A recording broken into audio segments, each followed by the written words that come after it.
Welcome to Sports News. Nigeria's Super Eagles have been pulled in Group G of the 2017 African Cup of Nations to face the Pharaohs of Egypt in a group that contains Tanzania and Chad. Interestingly, Nigeria and Egypt, who are favorites in this group, failed to qualify for the last edition of the AFCON in Equatorial Guinea earlier this year. Meanwhile, Gabon has been selected as the host nation for the 2017 African Cup of Nations, replacing former host Libya. At a ceremony held in Cairo, Egypt today, Gabon beat Algeria and Ghana to the hosting rights of the 31st edition of Africa's football showpiece. And Nigeria's under-23 coach Samson Siasia has named 18 players to confront Zambia for a place at the upcoming All-Africa Games in Congo-Brazzaville. Both sides ended barren the first fixture clash at the Abuja National Stadium. That's it on Sports News. It's back to Amarachi with the rest of the news at 10.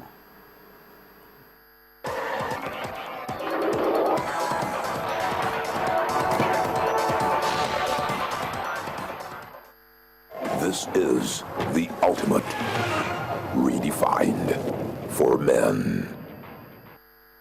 Almost 2 years since the Boston Marathon bombing, in which 3 people were killed and 264 others injured, a jury in the trial of the main suspect, Zoha Sinaya, has found him guilty of multiple charges.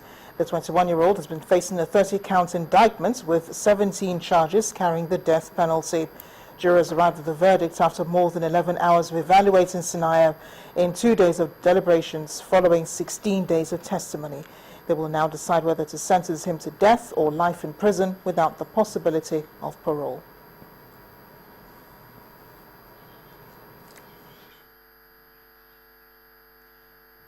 What you were seeing there was a video of a white South Carolina police officer who was arrested and charged with murder after a mobile phone video emerged of him shooting a black man running away from him. The U.S. Department of Justice is launching an investigation after the Charleston police officer Michael Stagger was arrested for shooting the unarmed man. You're looking at a graphic content of that video, which may be disturbing to some of our viewers. And the main news again. The National Information Center has urged residents in the northeast of the country to exercise the highest level of vigilance against terror attacks during the governorship and state assembly polls. The federal government has also announced the closure of all land and land borders from midnight of Thursday ahead of Saturday's elections. That's the news at 10 tonight. Thanks for watching. I am Amarachi Ubani. Up next is a repeat broadcast of Nigeria 2015. Please stay with us.